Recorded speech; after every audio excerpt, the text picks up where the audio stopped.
Today I'm going to make another auxiliary fence for my SawStop job site saw. Hi, I'm Ron Paulk and this is the Smart Woodshop. If you want to get a detailed set of plans to build a smart woodshop for yourself or one of my smart workbenches, there's a link in the description of this video down below where you can purchase plans and download them 24/7, 365. Recently I made this auxiliary fence for my SawStop job site saw. In fact, I made a video showing you how to make it, and I'll link that video in the description. I've only been using it for about a week now, and it's been fantastic. I should have made a fence like this decades ago. But like all things, as a designer and a home builder, I'm always thinking about how things could be better. And I had a thought at how I might be able to improve this fence and actually make it out of less material and simpler to build. I'm not sure if it's going to work out, but let's find out together. So this fence, again, what I liked about it was that it's reasonably small. I mean, I wanted a large fence, but there's no hardware on it, and it's pretty easy to just grab and drop on.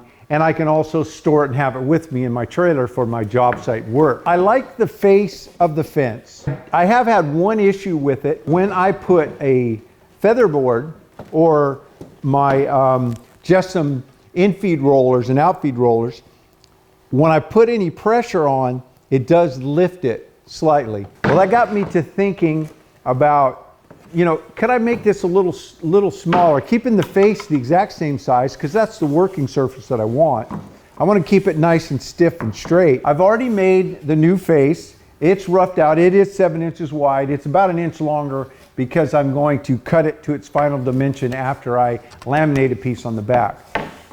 So my thinking was that I can put this up next to the fence, just the way this one goes on, but how can I attach it with a little less structure? A couple of days ago, I went in the Smart Woodshop to grab out a handful of clamps for a project I was doing, and I found these in the corner of the drawer, and I had forgotten about them. These are clamps that are actually designed for this purpose. So my thinking is that rather than this big buildup of structure, I can laminate a single board on the back of this, much shorter, in fact, just the height of the fence, and then create some holes or some dados, in my case, that these will drop into, and that will pull it tight to the fence and hold it down, and then this would be much smaller than this one is. In this version, I had created this bridge piece, and I had dadoed it in to both this backer board and the face. So I don't need this bridge piece, and I won't need to do these two dados, so it'll make it a lot easier to assemble. The working face of the sub fence is made from 18mm plywood. I'm using that material that I'm using to build all of my workbenches. It's the Canusa Primcore Plus. Really nice plywood to work with, and it's fairly light. So I've got another piece of it here, also 18mm, that I'm going to laminate on the back side of this. So what I'm going to do is set it, rip it, so that it is the height of the fence on the SawStop. My thinking is I'll cut some slots, some vertical slots on this face of the backer board, and then I'll glue it on here. And it's through those slots I'll be able to use these clamps and drop them in to pull the fence back tight.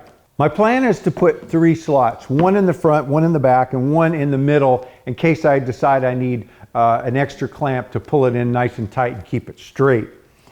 Now the SawStop fence, it's got the advantage of having this really easy to use lock that I just push down, but it also provides a challenge where I don't want the clamp to interfere with the lock. So I'll take note of that as I figure out where to put these.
While the glue dries, I'll find something else to do.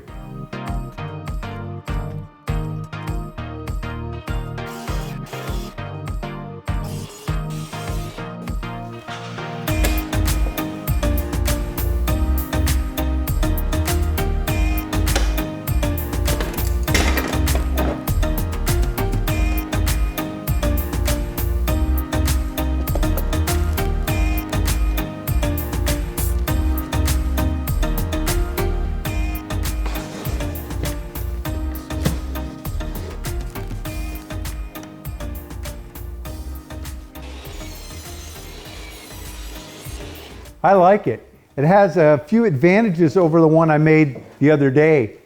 First and foremost, it's a lot easier to build. Just 2 pieces of wood. The hardest part was waiting for the glue to dry. The other thing is, being a mobile shop, I like things to take up as little room as possible so I can get everything in the Smart Wood Shop. So you can see that it's the same length and height, but it's quite a bit smaller, quite a bit more compact. You don't have to create the bridge piece, notch that out. The end piece is here, and then the 2 dados. So that quite a bit faster to make. Now these clamps, they work great, and you can get these at Rockler. If I can find them, I'll put a link in the description of this video with 2 of these, but they drop right in. But really, you don't need them.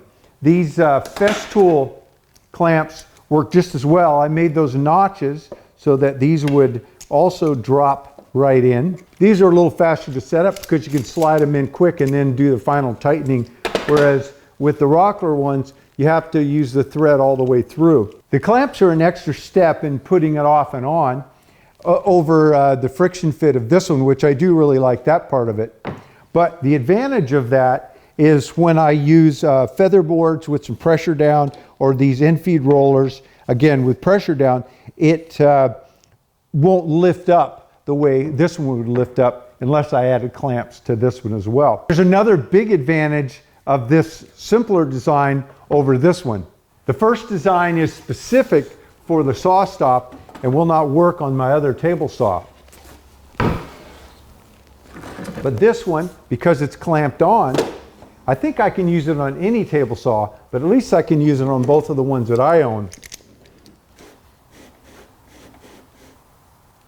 If you like this video, if you've learned anything, if you'd like to see me make more, the best thing you can do is to join the Smart Wood Shop by subscribing. And when you subscribe, remember to ring that bell so you'll know when I put up a new video. But the thing you can do to help me out the most is to share this channel with somebody you know. Thanks for dropping into the Smart Wood Shop. You stay safe and have a great day.